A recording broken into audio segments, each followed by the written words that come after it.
High বন্ধুরা, সবাই কেমন আছেন? আজ হঠাৎ করে আমাদের বাসায় মেহমান আসলো। এখন কি করা যায়, কি রান্না করা যায় সেটার জন্য মাথায় টেনশন চলে আসলো। হঠাৎ করে মনে হলো যে না, একটু লুডুস, একটু চা একটু দেওয়াই যায়, এটা কোনো ব্যাপারই না। তারপর আমি দোকান থেকে লুডুস একটু একটা ডিম এনে আমি লুডুসটা রান্না করব। কিন্তু লুডুসটা দেখতেছি কালারটা অন্যরকমের। আগে আমরা লুডুস সাদাটা আনছি, এখন দেখি লুডুসটা একটু হলদে কালার। যেহেতু আমার কাছে ভালোই লাগলো, কারণ নতুন নতুন জিনিস পেতে কার না ভালো লাগে, আর রান্না করতে আমার খুবই ভালো লাগে। যেহেতু আমি মেহমান আসছে, তাড়াতাড়ি আমি লুডুসটা রান্না করবো, এর জন্যই তারাও চলে যাবে, বলতেছে না রান্না করা লাগবে না। কিন্তু আমার তো ইচ্ছে যে আমি তাদের রান্না করে কিছু না পেয়ে একটু লুডুসটা খাওয়াইতেই পারি। আমি তাড়াতাড়ি লুডুসটা জলে সেদ্ধ দিয়ে দিলাম, একটু গরম জলে। এখন আমি পেঁয়াজটা আর মরিচটা কেটে সুন্দর করে বাটিতে রেখে নিচ্ছি। এবার আমি এদিকতে সে লুডুসটা মনে হচ্ছে সেদ্ধ হয়ে গেছে, আমি ভালো করে নাড়াচাড়া দিচ্ছি সেদ্ধ করে। এখন আমি একটু হালকা একটু দেখছি, টিপে দেখি সেদ্ধ হয়ে গেছে। এখন আমি এটাকে নামিয়ে নিলাম, তারপরে ঠান্ডা জলে সুন্দর করে একটু ধুয়ে নিলাম, কারণ যেহেতু ধুলে একটু ঝুরঝুরে হবে, এর জন্য ঠান্ডা জলে আমি লুডুসটা ধুয়ে নিচ্ছি সুন্দর করে। নাড়াচাড়া দিয়ে নিলাম, দলে পাকিয়ে না যায়। যেহেতু ঠান্ডা জল দিয়ে ভালো করে সুন্দর করে আমি ধুয়ে নিচ্ছি। এখন এটাকে জল ঝরা দিতে হবে। সুন্দর করে আমি একটু জল ঝরা দিয়ে নেব, যাতে জলটা একটু না থাকে লুডুসের ভিতরে।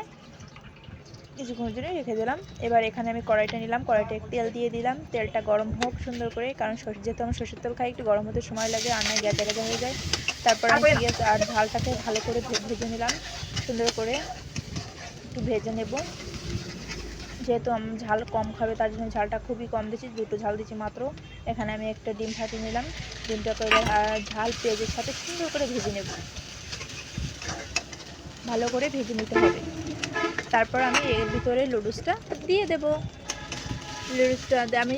লুডুসটা দেওয়ার পরে সুন্দর করে ভালো করে নাড়াবো।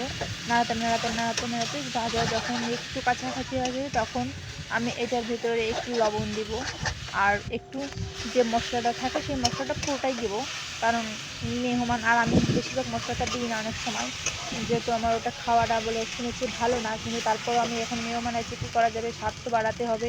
তার জন্য ওই মশলাটা আমি ভালো করে দিয়ে দেবো, পুরোটাই দিয়ে দেবো। সুন্দর করে মশলাটা দিয়ে আমি আরেকটু নাড়াচাড়া দেবো।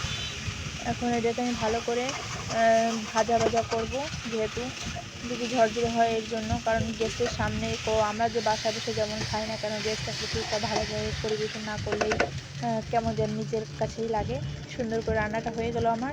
এর ভিতরে আমি একটু সস অ্যাড করব, আর সসটা দিলে উপরেরটা ডেকোরেশনটা অনেক সুন্দর লাগে। যেহেতু আমার বাসায় সস ছিল, টমেটোর সস, সেটা আমি উপর থেকে দিয়ে দিলাম। পরে আমার লুডুসটা রেডি হয়ে গেছে। বন্ধুরা সবাই কমেন্টস করে বলেন আমার লুডুস রান্নাটা কেমন হয়েছে।